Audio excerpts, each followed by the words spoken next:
This is the 317th episode of CloudFocus Weekly Asterisks for the first week of December 2020. This episode is titled Slack Dreamforce. CloudFocus Weekly is brought to you by The Permissioner by Arkus. Now rewritten in Lightning, you can mass assign and revoke Salesforce permission sets. It truly is permission sets made easy. It is available for free on the App Exchange or go to thepermissioner.com. I would just go to the App Exchange to search for the Permissioner. I think that Earl is having some issues. But you can. We just put up, I think this morning or yesterday, our newest video on YouTube. So you go to the Arkus Inc. on YouTube or check out our Twitter, something like that. Anyway, there's the newest YouTube video where we show a little demo of how to use it and what's new or not new in the new release. So that is that. I'm your host, Jason Atwood, and joining me, co-host, 317 times in a row, and looking forward to the end of 2020, Justin Edelstein. How you doing, Justin? Yeah, I'm all right. How many times have we podcasted in 2020? It's a lot. It's so many, right? It's so many. Yeah. I can't even count them. It might be our lowest year ever. 2019 was not, or 2009 was not a good year for we need to do micro episodes where we just like literally 3 minutes and just do 20 of them and just pound every minute, just throw them out there. Just get the feed going a little bit, like so it gets pumped back up into people's lives. Look, this is Grateful Week or Thankful Week or I don't know. The Peloton instructor talked about it. That's how I know anything. No, that was last week. Oh, okay. Well, I'm still thankful that we still do a podcast. We got out some episodes this year, and I feel like we should just be grateful for even having an episode. An episode is an amazing thing. Maybe like 2 episodes.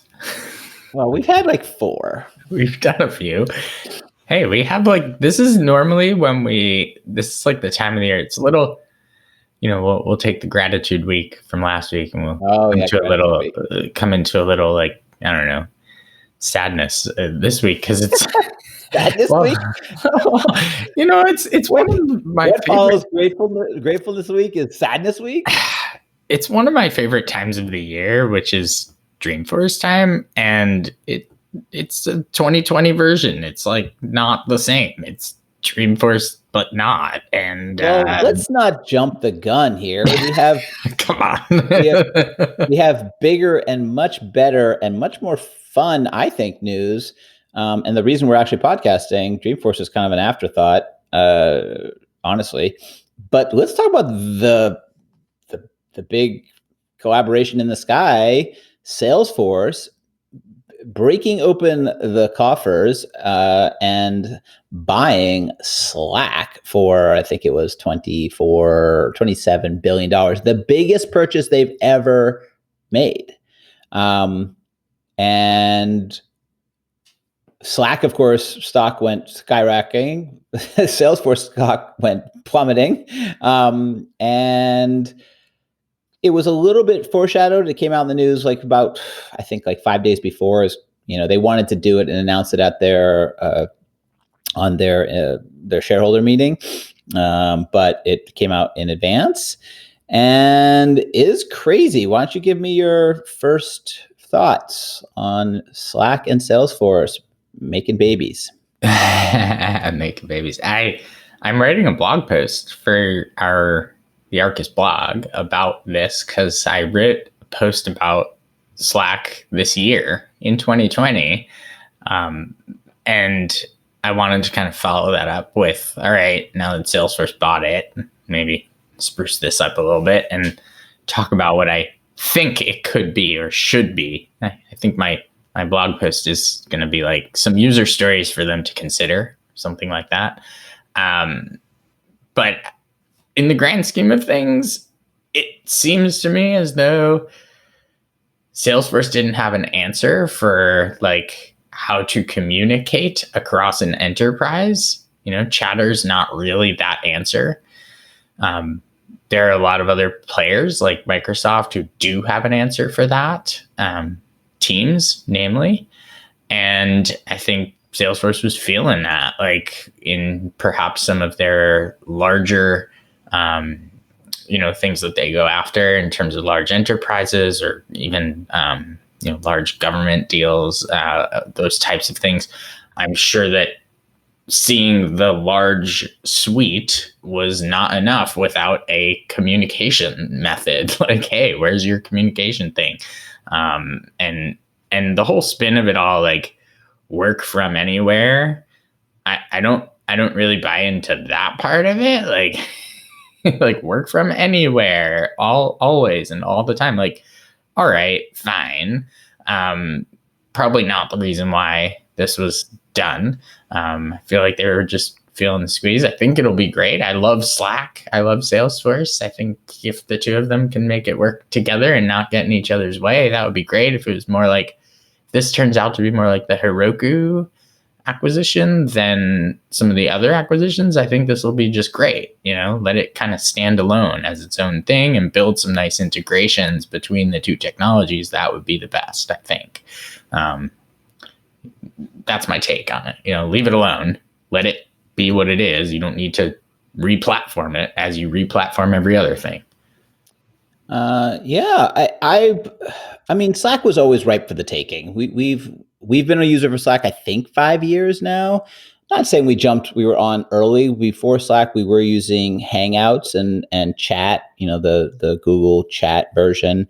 I think, Slack came into our lives. Actually, I think you and another person at Arkus, former Arkus employees, damn him, were like, this Slack thing is cool. We're going to pilot it. And I was like, all right, pilot it, but let's figure out if it fits our organization. And it has now, like some kudzu, which is a invasive plant, it's kind of, really weaned its way into the organization. And it is something that I've heard from other places too. Like, Slack unofficially comes into organizations. People just download it, start building it. We decided, no, we're not going to do it that way. We're going to, we have documentation. Here's how you do it. We train people on it. We have official channels, and we build in, here's what you should do in these channels, and here's how you use this tool. And I like Slack. I mean, Slack is definitely, I love it. For me, it's for Arkus, it's cut down on our email communication a ton. It is. Would you say like 95 to 98% internal emails are just internal not a thing?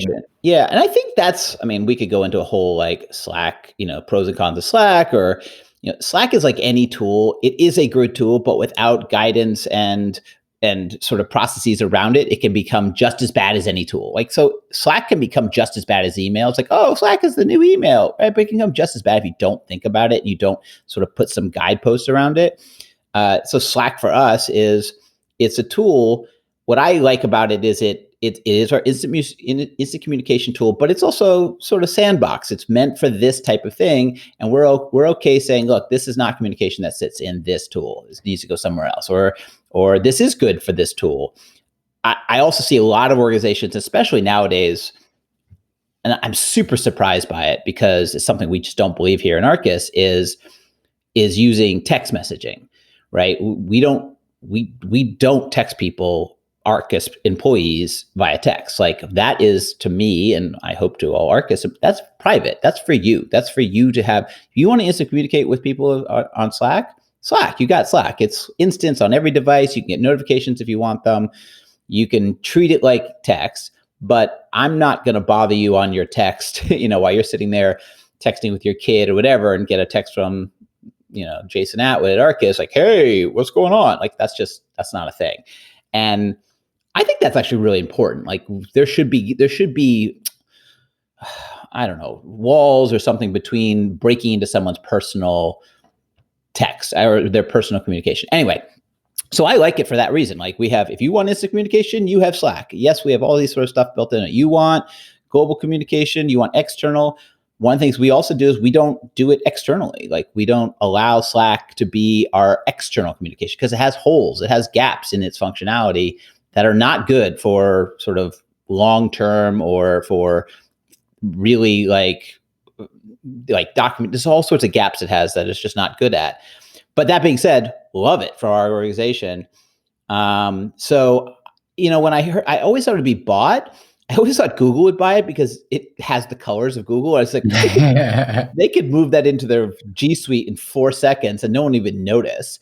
And their email or their texting their thing is pretty bad compared to Slack. Slack is very feature rich. But over the years, as we've watched Slack grow and put out new features and stuff, you see this company that's like really nailed this one thing, but then kind of wants to keep going. Like, oh, we want to put on screen presentation and we want to put on, VoIP calls and we want to put on video calls. And now we want to put on, we have all these integrations with other systems and we have automations now. I mean, there's just like Slack has been trying to figure out where it's going for almost a couple of years because it did what it did, but then like most enterprise software, it's like it can't just be the good thing. It always has to grow. It's like it would be nice if it's just like, here's the tool we use. This is a really good tool, and here's what it does. But it doesn't have to bake your cake, and it doesn't have to mow your lawn, and it doesn't have to do all this other stuff. So, and obviously Salesforce has done this and failed many times. They've had instant messaging products. They literally have had them. They've come and gone. They've had screen sharing products. They've come and gone. Yep. They've had voice products. They've come and gone. Some of them still exist. So Salesforce has tried this 3, 4, 5 times, buying other companies. So they are buying a great tool. Now with a great brand, which is different than in the past, right? When they've bought some of these other like little, like they're like more startup-y, niche-y things. This is a real brand. You're buying this for 20 some odd billion with a B dollars. It's a real brand you're buying. You should not kill it. Like Slack's a good brand. It should stay around. Like that's why I said I see it more like the Heroku acquisition, where it gets to be its own thing. Yeah, I don't think you're going to see that. So my prediction is, shame. Yeah, I just think this is. So here's my actual prediction: Salesforce should go buy Zoom, and because that's the thing they're missing. Like if you're looking at now, they're trying to make this corporate suite. What are they missing in the suite? They don't have conference software. Slack is not conference software. It's not. It can do some of it. It can do little bits of it, but it's not Zoom, WebEx, GoToMeeting. And Microsoft has their own, Microsoft Teams has a web software. Salesforce could go by whoever. Zoom Teams is like Slack plus Zoom plus other things. Right. Like, plus other things. Pretty like baked. As a, because it has that like app exchange feel to it. You can like plug and play certain things into Teams and use it as more than just a instant message type of thing. I've always thought of way back when we worked at that company that we don't name. I remember us being, I think we were in charge of chat, if I recall correctly, for our group at the very least. And what was it called? Same Time? Is that what it was called? Time. Yeah. Wasn't that the Lotus product? Yeah, it was IBM or Lotus, whatever. Same Time. And we moved to like the Microsoft thing, Communicator or whatever. And it like never took off. But I remember, I can't remember the name of the company, but someone came in and pitched us on a thing called persistent chat. That's what Slack is. Like a Slack channel. It is a persistent chat. It is going on. It is not stopping. And whoever's in it is in it. And they were talking about it for like traders or, that type of use case where it's like, here's just the space where people just jump in and start talking, ask questions, communicate, whatever. And we didn't get it. It was like, that's email or like whatever. Well, no, it's Slack like 10 years later. And it's pretty interesting. And it works in that way. Like as a persistent chat, it does really well, like to be able to communicate across the masses. I've never sat, here we are at Arkus, 30 to 40 person company. I've never sat at a 300 to 400 person company with Slack. I've certainly never sat at a 3,000 person company with Slack or a 30,000 person company with Slack. What does that look like? I can imagine it's wild and bananas. So that's the trick. I am kind of excited though, because with Salesforce buying Slack, I feel like there are like opportunities to consult on how to like roll out Slack properly, and like people need help with that kind of thing. Way to give up our secret. There's no secrets, and anyone who wants to go consult on Slack, go for it. But I feel like that's an opportunity. Like people are gonna like screw it up. Like they're gonna be like, "Oh, this is terrible. It's the new email. It's the worst." And it's like, it doesn't have to be that way though. Right. I still think we should spend some time cleaning up the old email. But yeah, I'm excited. I thought, basically anybody who bought it besides Microsoft, I was going to be happy. Like if Apple bought it, that'd be great. Google bought it, fine. IBM or what if Oracle bought it? Amazon, fine. Salesforce. I mean, the thing is, we're so aligned to Salesforce that it's like, okay, great. Now it's about, do you think that it as a, you take it and you put it in their product mix? We have watched Salesforce take a product and integrate it well and keep it alive and make it great.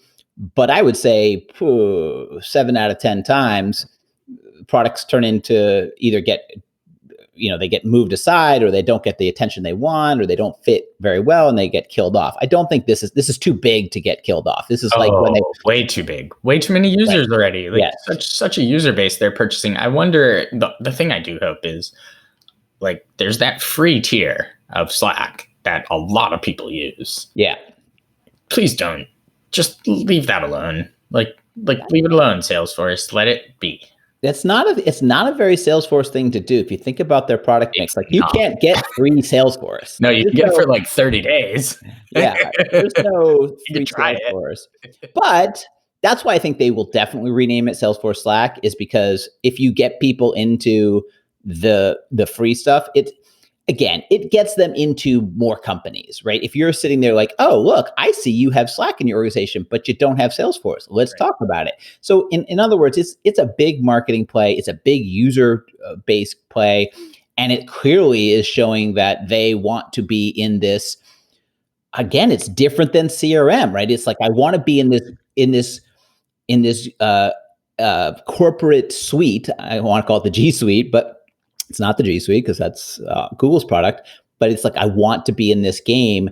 And I think this is actually, besides CRM, which is their best, their biggest, and they're a powerhouse there, right? They crush everybody in CRM. Mm-hmm. But Quip, I'm sorry, but Quip is no Google Docs. Quip is no Microsoft Office 365, right? It's a little side thing, and it goes somewhere between annoying and like it's this little yappy dog.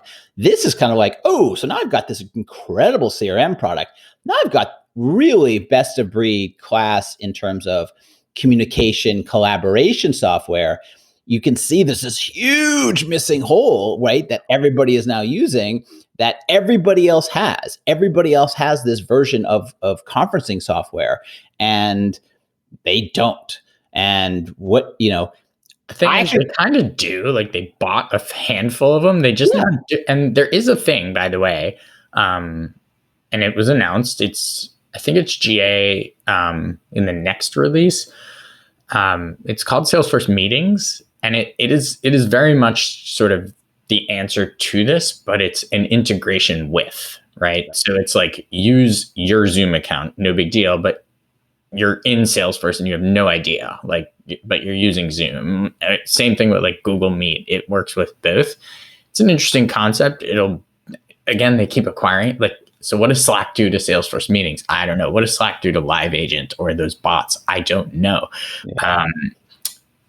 The one thing that it does do is it sort of brings Salesforce back about 10 years. No, in a good way. In their like land and expand kind of strategy, if you think about the way that Salesforce used to go into companies, it'd be like, a small kind of like approach of like, here, try this. It's great. It'll work for you. So like drugs. Like drugs, exactly. Okay. Right. Yeah, like here's a taste, a little taste of the good stuff. My dealer always gives me like a sample. Like, yeah, like right. of the good stuff too. Okay. And then, then when you go to buy it, it's the average stuff. But anyway, the idea though is I feel like they'll be able, if they can get their stuff together and the data behind the scenes together, they'll probably recognize that they can go into companies and say, hey, you have like 6 Salesforce orgs and 20 Slacks going on in here. What is going on? Can we talk about that? Because we're one company and you're one company and you have like 20 different versions of our stuff going on. How do we get that like optimized for you? I can see that being a play if you think about like how many Slack instances there must be at some companies. There must be so many, like just random teams just starting them up and being like, here they are. And now we're collaborating because they gave us nothing. So we have this now. I remember listening to a podcast for a big company. I won't even mention the name. Actually, no, I will. So a podcast for the NFL, and it was their corporate podcast. Like it was their corporate whatever. It's called Around the League, I think. And I used to listen to it like off seasons. I don't listen to it anymore. But anyway, and I remember them talk 2 years ago, and all of a sudden they started talking about Slack, and they were like, we found this thing, and they were doing it illegally. They were literally installing this app and playing with it and using it internally to their team illegally because the NFL is like, no, that's not our standard. Then they started playing around with like, they wanted Slack to sponsor the show. So they kept saying, hey, we love Slack. Like, hey, you want to sponsor us? Then Slack wouldn't sponsor them. So then they started saying, we use this tool, but we don't talk about it because they didn't say the name because they wouldn't sponsor. But anyway, so I from a big picture, like of all the places it could have landed, I think this is like, if you said Slack has to be purchased by somebody, in the bad column, Microsoft, Facebook, or corporate Oracle, S&P, like, oh, that would have been terrible. In the companies that I think will take it and do something useful with it, I think this is kind of the best, like the best of the companies that I feel like can do something good or keep it going, right? In the Google or Salesforce, I think those are the two that I feel like it fits the best. I'm deeply worried they're going to ruin the product because, sometimes they do that. I'm really looking forward to see if they can they have integrations. So we've used their Salesforce integration for years. And it's okay. Yeah, it's nothing. It's okay. It doesn't really do anything. It's an API. And there's another version that works the other way. We just never used it. Yeah, I know. Which is in Chatter. I'm totally interested to see what's going to happen to Chatter. Chatter has this kind of, I could see, I posted who killed Chatty. Well, now we know it's definitely Slack who killed Chatty, because Chatter now is, now we have a really weird thing going on with that, because that feels, it's kind of lost in this world, right? It's one of those things of, when's the last time you saw features and functions that blew you away for Chatter? Right? That's my concern, is like, do they do something with it that either makes it too proprietary, too tied to Salesforce? I don't know. I kind of like, as we build out our infrastructure, one of our theories is like, you keep some things, keep them a little separate, because it allows you to plug and play. Slack, I've always said, I think I even written this in the document like that we have, our internal document on Slack. Like, we need to know that if Slack goes away, we'll be okay as a company, right? There's some companies that if they go away, we're not okay. We're bad. Salesforce, Google, basically those two, they go away, we're in deep trouble, right? But Slack, you know what? If we had to switch to Microsoft Teams collaboration in a month, we could do it. We're really not going to lose anything in Slack. Like, we didn't consider it long-term storage. We didn't consider it, a place, a repository of data. And I think that's the difference that I look at Slack, is like, it's here and now. But just like my messages with you, like if they all went away, what am I losing? Like us making fun about the Jets for, a couple of years, like I'm not losing anything. Versus if I lose Salesforce CRM data, I'm in trouble. If I lose all of my docs and sheets and whatever of our entire company, we're in trouble. This is this side thing. I'm really interested to see if maybe they take it. Again, Slack has video, it has audio, it has screen sharing. So it has, I think, the core to become the conferencing software, right? It does. It needs, invitations. It needs recording. It needs multiple people. It needs probably Public. It needs public, right? Like, you can't just like be like, oh, this is your software, but it only works for people who work at your company. Like, Well, I mean, you yeah, can, and that's what it is, right? And that it's like, okay, that's what this is. You can't do this with external unless you're okay with that.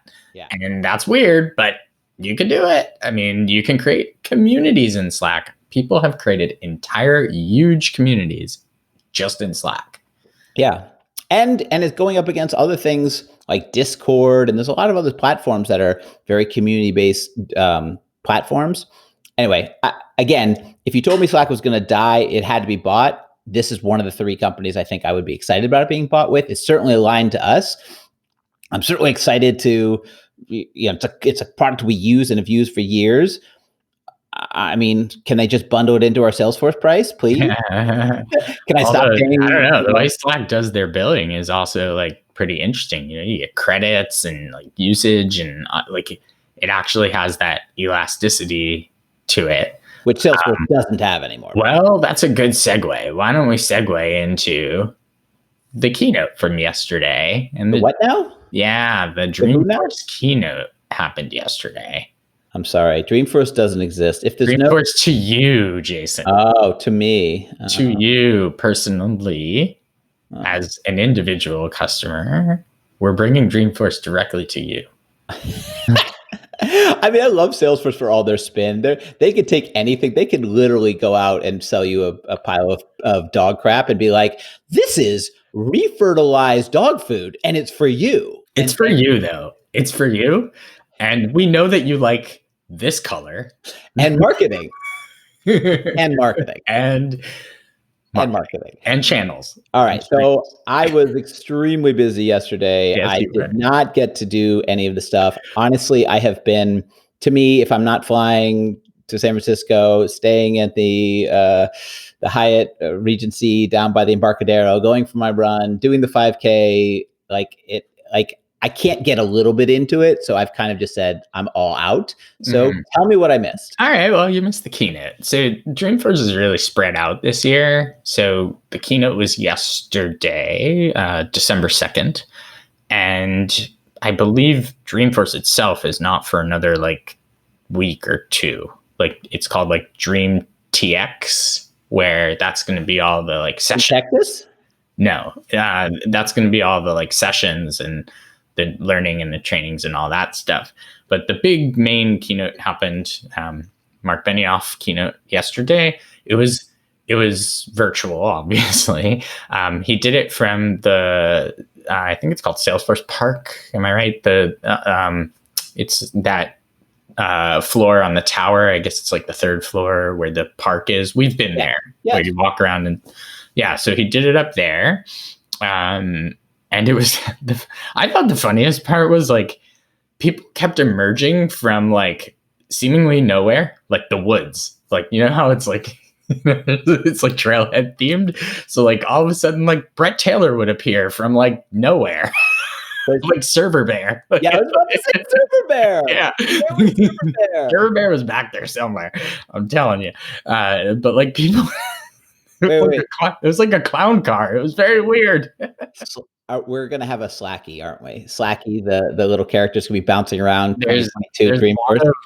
Within Arkus, there's a lot of what's this going to be called? And I think we've settled on Sloud. Sloud? Yeah.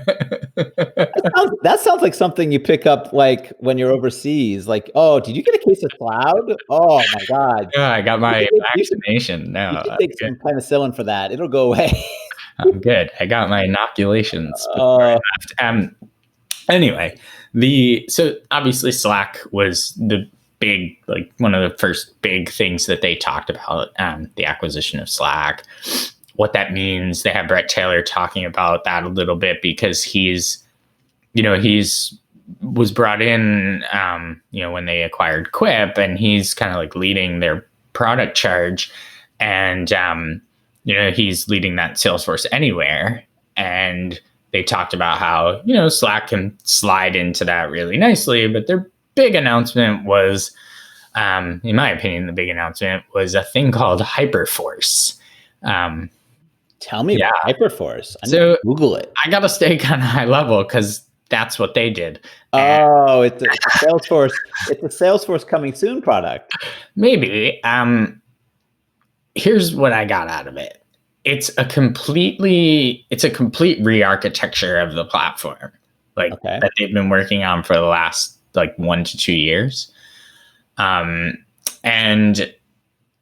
basically what they're trying to do is decouple where your data lives from where the service itself is running and where you're actually using it. And what I believe Hyperforce allows for people to eventually do is choose where Salesforce is running. Sure. Meaning pick a public cloud, run it on AWS, run it on Amazon, run it on Google, run it on Azure. There are versions out there that like Salesforce in Canada, right, is running on, I think it's running on Amazon. So, and I think in India, it's running on something else, maybe Amazon as well. So they're kind of giving people these options and moving away from their proprietary cloud. So all of a sudden, Salesforce, the cloud computing software as a service, is saying, we don't want to be providing the infrastructure, or we want to give you the options as to who provides the infrastructure.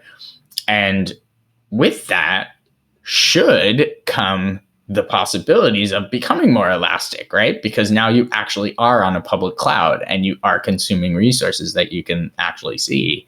When you run apps on these public clouds, you can scale up and down as you wish, right? Add a server, add another, take one away. I wouldn't call them servers, but okay, whatever. Sure, whatever. But add more power, add less power, however you want to call it. But I feel as though that is where this could potentially go, allow for people to scale up and down like a cloud, like a true cloud service, as opposed to where we are today, which is no, you're locked into your licensing model until your contract is up, and then you can have less licenses if you'd like, but that's about it. Can we just pause for a second? Because I actually think I want to throw a little rain on the parade or whatever, because it is something. Always throwing rain on my parade. No, get out of my parade. Get out of my parade. Where's my umbrella? As I deal with many, because I'm the person who sort of deals with our vendors and architecture, and I have to so I have to deal with Office and Google and Slack and Salesforce and GoToMeeting and whatever other infrastructure we have. Salesforce is the hardest vendor to work with. They are the most locked in. They are the most hard to scale up or down, right? As a cloud computing software. For example, if I want a new Office 365 license, I go in line, click button, new. What do you want? How many? Starting when? Go. Google, same thing. Go. Slack is based on credits or whatever, but it's still add a user, delete a user. And I get charged for when it starts. I get charged for when it ends. And I'm kind of harking back to when we used to talk about, we've been in this for forever now. When we used to talk about Salesforce, it was is this scalable solution that you can go up or down as your company scales, and you can add licenses and delete licenses. And actually, Salesforce has moved completely away from that. They want to lock you into 2 to 3 year contracts under certain amounts of licenses, and moving up or down, especially down, is almost impossible. You impossible. Can't go down. I mean, no, you almost have to start over. Well, number of licenses. I'm not talking about. Yeah. I'm not talking about orgs. I'm talking about number of licenses. Yeah. If I have 5 people or 30 licenses, and I want to move down to 25, you can't. If I want to move, trying to get you to buy some other thing to make up the gap. If I want to move up to 35, it's not easy. It's they don't make it easy, and I'm actually kind of maybe something they'll learn from Slack but even GoToMeeting, which is probably the second worst. You have to go through this whole PO process, blah, blah, blah, click all these buttons. And And then it takes 2 days to get provisioned a license. Fine, but it's still, it's still a day or two. Like it really kind of bugs me because we used to really tout that's the scalable cloud solution. That is the cloud, is that you can scale quickly, and Salesforce actually has gone away from scaling quickly. So now I'm going to go back to this. Maybe this re-architecture, maybe the Hyperforce, maybe the ability to be able to move it onto my own cloud or my own instance of my own cloud. I don't know how they do that in licensing. It seems crazy because do I own like an enterprise version of Salesforce and then I get to throw it on AWS? And how am I paying for the licenses to Salesforce, but also paying for my AWS running? Because I got to pay for that too. Like, you would think there's got to be some thing to that. But I'm hoping that Salesforce kind of gets away from their current model and moves.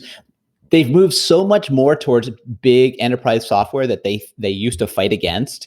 Like, don't get locked into long-term contracts with your enterprise SAP. That's you guys now. Like, you're that company. Everybody else. And it kind of makes me think like Salesforce is ripe for disruption. Like, you seeing all these industries get disrupted, they're getting to the point that if they don't start to kind of rethink the way they do things, they're going to get disrupted. Yeah. We're seeing it a little bit in the nonprofit space, where Microsoft has actually stepped up and come out with like a standard data architecture that is not is not Salesforce, right? So that kind of came out of nowhere like 2 or 3 months ago. Or it was like, oh, that's interesting. People are paying attention to that. Going back to this just for a second, their Hyperforce. They are saying that it's going to be 100% backward compatible. So that's good. Like, your apps will work. Don't worry about it. We've heard that before, though. When the move to Lightning, apps needed to be kind of rewritten, re-architected, rethought. And they are deprecating some API versions coming up soon, like in a year. Yep. API, like, I don't know, 21 through 30 or something like that. But that, we're on 40 something now, 40, yeah, 50. Sure, but guess what? Like, some AppExchange apps are definitely using some of those API versions. Remember, API versions, for those paying along, API versions are tied to releases. So if you're talking we're in the 40s and they're talking 30s, that's like 10 years of releases. So, it's like 3 years. No, 3 per year. Right. You're talking 15 releases. So, okay, 5 years.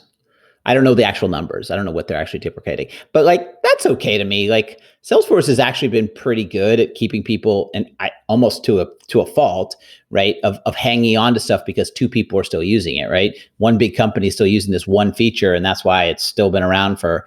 And we know because we build this stuff and roll this stuff out. That hurts Salesforce. Salesforce can't innovate and move forward as fast as they want to because they are holding on to all this, again, what they used to argue they didn't have, which is enterprise software, right? These enterprise versions of Classic, and the people who are still holding on with their 10,000 licenses and telling Salesforce, you can't kick us off, go stuff, is the reason, they can't dedicate those resources that are working on keeping that one last version of that one pod that's still on Classic. They want to move people to the next thing. So I'm okay with them being able to say, look, these things are not moving forward, because Salesforce puts its fingers in too many pies. That would be my thing with Slack too. It's like, how many pies are you going to put your fingers into, and how much as an organization can you sustain before you just become overly, spread out too thin? Because Slack is, I can't even imagine the Salesforce, the AEs, and are you going to have a Slack specialist on the call with you when you're talking to a prospect? I would hope that they'd be kill me now. I would hope that they'd be somewhat separate, like, Yeah, but how's that model work now, right? You have to get your Pardot specialist on. You got to get this specialist. You got to get your marketing specialist. You end up on a call with a prospect with 17 different Salesforce people. Here's your Equip specialist in to talk about Equip. I think Slack is a different kind of sale. It's not that kind of sale. it's a different thing. If you're talking to, and we're just talking about selling it, so like that's a, all right, fine, but like Slack is one of those things that, sort of like Salesforce back when they started, was a ground up situation. Like it was a ground up, and I feel as though they're, like I said before, they're gonna find where Slack is within their current customer base, and it's gonna be everywhere, and that's gonna be their thing, is to go and consolidate those things and say, look, you got like 3 different Slacks going on in here. You've already got Salesforce. You got like Heroku running over here. And by the way, you got Tableau, which we bought a year ago, and you had that already for like 5 years. So like, it's just another one of those. The only thing that, we can actually make that parallel to Tableau is that Salesforce already had a thing that they're competing against Tableau with, and we're obviously losing. They didn't have this. They didn't have, but they do. They have pieces of it. They just don't have this. They don't have this. They didn't have a chat. They did. I used to have it in my little. Come on, it popped up in the corner. No, that was silly. That was like that was a check the box dummy. We rolled it out. We rolled it out to ourselves, and we never used it. So we loved it. Remember that chat? You could see that something. one chat. That one time we chatted. No, it was the worst. that one time we clicked that button and said, "Oh, this." All right.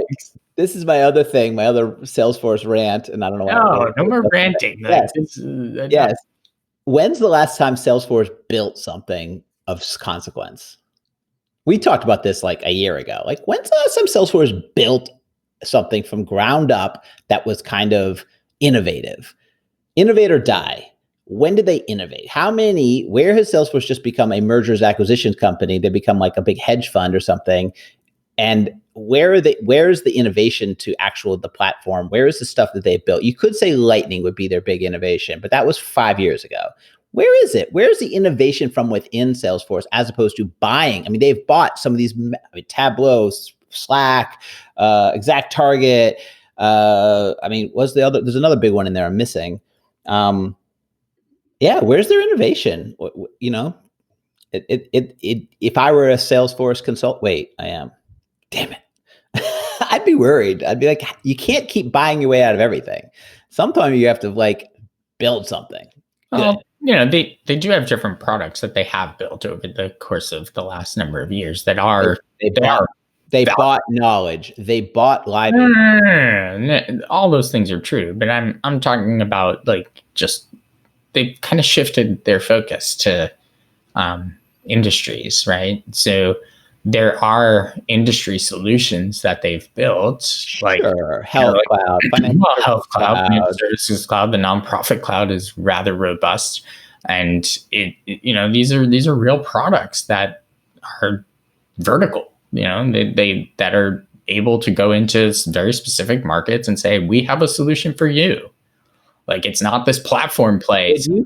I would not consider any of those very innovative, like groundbreaking, disruptive, innovative. I would think of those as, especially, NPSP, fine.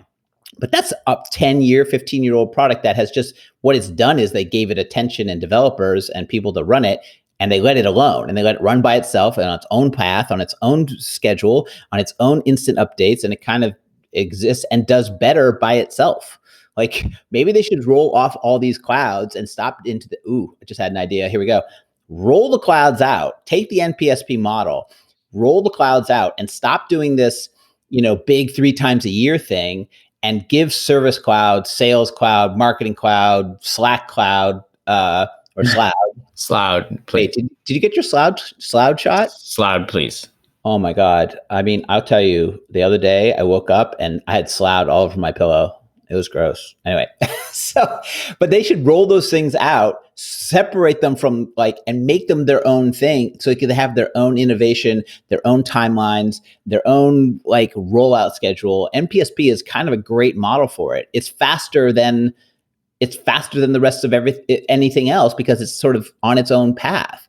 All these other things are caught in these huge, big releases now, which is almost too big. Does this model still work? Does 3 times a year still work when you're a company that has so much freaking moving pieces and your release notes are 1,000 pages? Like the release notes are getting to the point where they're not consumable. Does that even work? Does that model one person even work anymore? Anyway, Mark, come talk to me. I got you. We'll talk about it. What's up, bro? I don't think he's interested. Look, I got a Sloud shot here. If you got Sloud, I'll give you a shot. I don't think he's interested in hearing what you have to say. I mean, maybe he is. Maybe he's listening right now. Hey, Mark. We know that's Madrid too, by the way. That's right. Not our You know what's funny? You say that. Madrid does listen. I know. Well, hi, Mark. Madrid. Yesterday's keynote had it's a live stream, right? And it had the chat just like flying next to it, right? Because you got like 30,000 people watching this thing, and they're, who's watching this? Salesforce geeks, right? And what do? We chat, and that's so cool, and this and that. What chat? Twitter? No, chat. Like it's this little. You've never been on one of these. Yeah, like a little chat window that's like sitting right next to the thing. Like you've probably watched these recorded, but when they're live, you get a chat window like flying by it. So I swear, and it's really it just goes way too fast. You can't even read any of it. But I got it like at one moment where it just paused, and it was Mark Madrid. Oh. And what he had said, and I took a screenshot and I texted him, and I was like, "Hey, we'd normally like be together right now and like be hanging out and like seeing each other. It was nice to see you here." And it was him. That was very sad yesterday. Again, I was not watching. I was otherwise engaged, but I did get multiple, like 3 or 4 people from my, I guess, long-term Salesforce life reached out and said, I miss this. I miss you guys. I miss seeing you guys there. I miss sitting there. I miss like catching up and like this is why Dreamforce, we've always talked about Dreamforce, and Dreamforce was never sitting and watching just the keynote. It was always about the people. It was always about the connections, always about the reunion. It was always about the coming back and having breakfast with Adam Torman and stumbling upon Mark Madrid on the sidewalk somewhere and hanging out with Matt. That he was homeless, just that we would stumble in, no. Maybe. Have you ever been to his house? So you don't know. That's true. Look, I heard he got Sloud last year, and he's had a hard time recovering. Those jokes are not funny. It's not a pandemic joke. It's just a funny word. Okay, we'll move on. All right, so we do or do not have podcasts coming up. We will or will not record more. They might or might not be fun. So moving on, let's do some picks. We haven't done picks in forever. Yeah, why don't we pick stuff? Let's pick some stuff. Okay. I'm going to pick Slack. No, I'm just kidding. I think we definitely picked Slack on this before. All right, I'll go first, as I always do. There's this new app out called Campaign Member Status Walloper.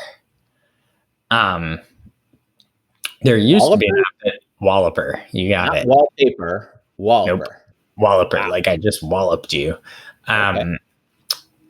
So there used to be this app on the App Exchange that did exactly the same thing as this, but it used to be free, and then they started charging money for it. So I feel like these people saw that and came in and said, here's the free version back. Me too. Because at Arkus, we used to install the free version in a lot of orgs for people because it really solves this interesting problem, and I'll describe it right now. So basically, when you're in Salesforce and you create a campaign, you get these 2 standard campaign member statuses always: sent and responded. And that's it every single time. And inevitably, you need to add different ones. like it's not just sent and responded. There's usually like 3 or 4 values that you need. And often they're the same based on like the type of campaign that you're running. So like if it's an event, it's like these 5 statuses. If it's an email, it's like these 3 or 4 statuses, whatever it is, right?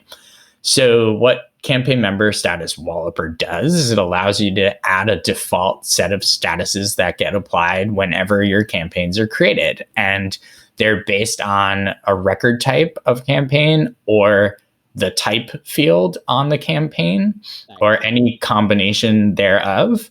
And you can choose to apply the statuses when the campaign is either created or if it's updated to like change and then meet some new criteria, it can kind of add those statuses in as necessary. It's all done through clicks. Like I think it's all like a custom metadata type situation where an admin can very easily set this up. It's lightning ready. There's no limits on it. Works with person accounts. It seems like it's the real deal and it's free. And it just got released about 2 weeks ago, and it's got a dot release already, which means someone's paying attention to it. I would recommend this one. Nice. Fun fact, campaign member statuses, which is a pickless field on the object, is one of the few, and I think it might be the only, but I'm going to go one of the few pickless fields that is user configurable. Like you can give the permission to a marketing user to be able to update this field, which again, most of that is, so it's this very strange thing that you like, because it makes sense, right? For every different campaign, you want different statuses. So you don't have to go to your admin, but it's as a long-time Salesforce user, it's like, it's a very weird thing to have a user be able to update and build their own statuses. Like, oh, that's weird. It's a very marketing thing. Yeah. How part out like works. Right. You know, you don't think about it, but like that end user is the marketer and they're creating crazy automations at times. Like, whoa, that's an admin thing. Actually, no. Yeah. I've got the tools. Thank you. You do log into orgs and see really, really terrible data in that because people sent 2, sent 3, sent 5. Like, you're like, what did you guys do here?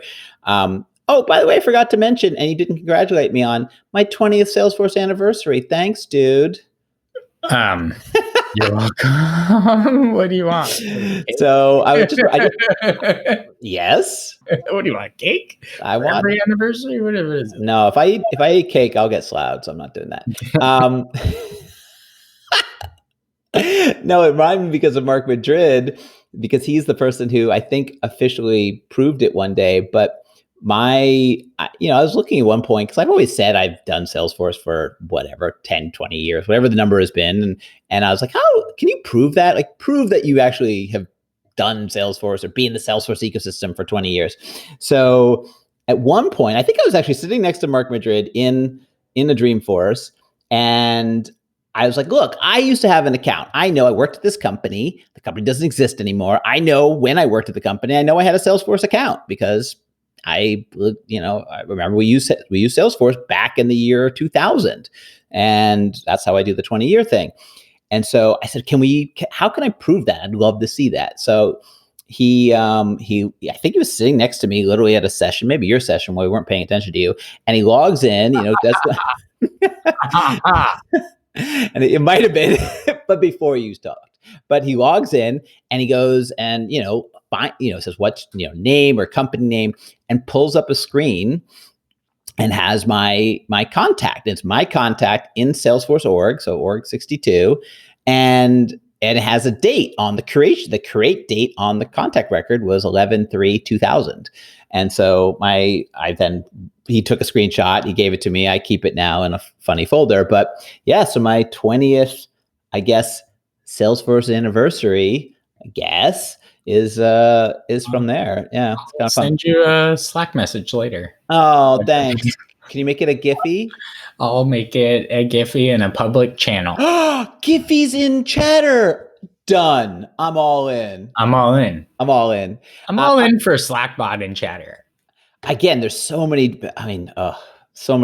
How they built Einstein Slack bots into Slack. I've got some user stories ready for them. Great. I can't wait to read your blog post. By the way, we also do a blog.arkusinc.com, and that has not stopped. So if you're missing us from talking, it's like us talking, but it's not us, and it's not talking. It's written, but it's exactly the same. Anything other than that, it's exactly the same as this, except for but it's not us, and it's in written form, and you have to read better.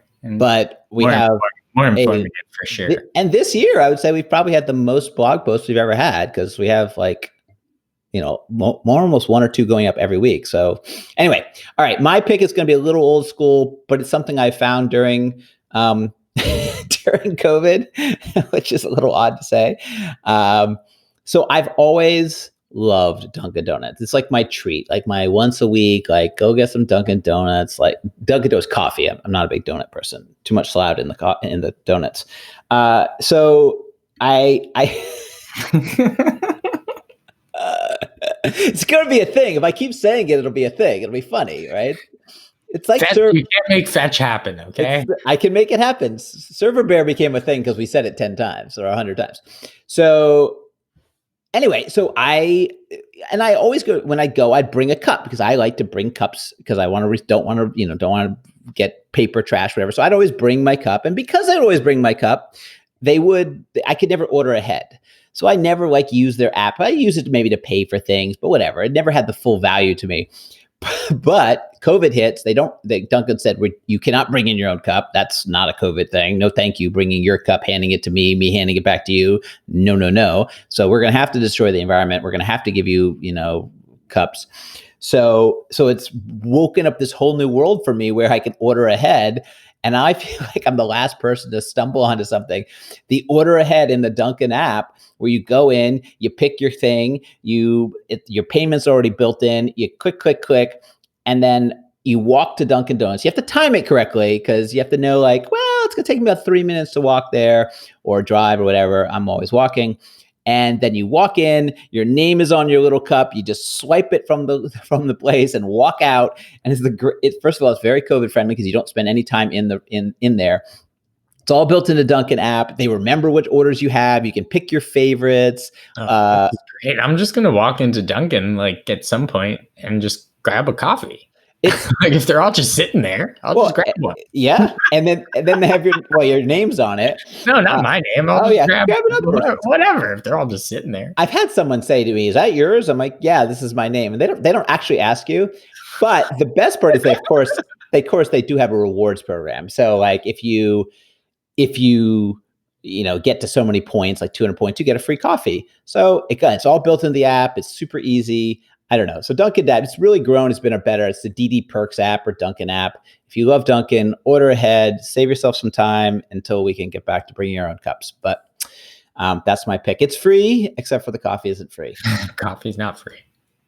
Yeah. And what interesting, I know we got to go, but interesting, they put in these specials because they're obviously trying to push you to buy things. So one of them was double your reward points if you order the new 100% Colombian coffee. And I'm like, sure, I'll try the Colombian. And there's another one for Jets and Giants fans because they know where you are. They're like, hey, Jets fans, order a coffee today and double your points. I'm like, yeah, I'm a Jets fan. Not really, but I'm a Jets fan, or I'm a sad fan. Sure, I'll double my points with the Jets rewards, blah, blah, blah. So it's totally got me hooked. Nespresso does the same thing. You open up the Nespresso app because you're like, oh, I'm running low. I need to just order some coffee. And then it's well, if you order 250 pods of coffee, you could get some free mugs. And it's well, I guess I'm going to order that much. I'm going to order that much coffee over the course of time. I guess I'll order it now. Definitely need more mugs. Need more mugs. By the way, this episode's now crossing into the 1 hour. So we're going to split it up into 7 episodes each. Each 6.5 minutes long. That thing we mentioned in the beginning about the micro episodes. Just got to the last one. So I'm now going to record 7 endings and 7 beginnings, and so it's just do 7 more picks segments, and we'll be good. God, it's not. Look, the idea of recording 5 or 6 episodes in one day is ridiculous. We would never do that to our audience. Ever. We would never front load a bunch of episodes. Silly. That would just be. It would be.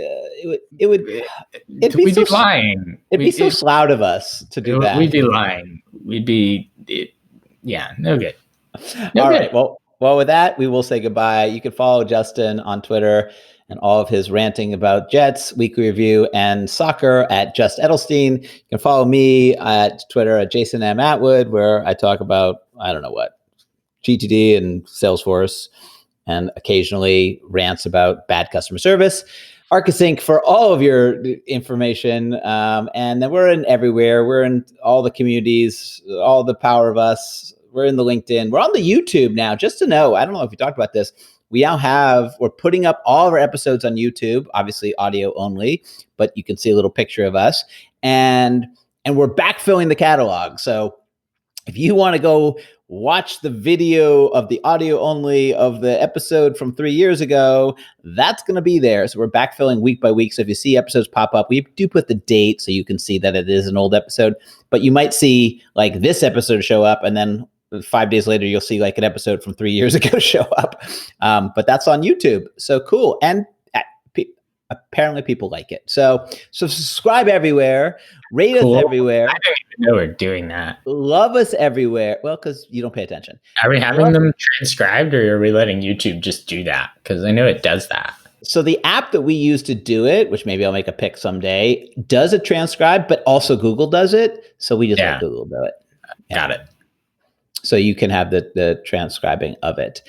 We have not gone back to take the transcribe and push it back into like put it on the web, because we've had that request. Like, can't you just give us the transcript of your fun conversation as opposed to, having to watch it? I don't know. We did it, I think, for the first episode. So if you want to go back and look at the first episode, we did have a service do it.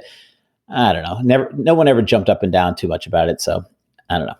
Anyway, that's it for us. Goodbye. Hopefully not for 2020. Maybe you get one more. We'll drop a bomb on you. And it's Justin and Jason saying enjoy those cloudy days. Sloud.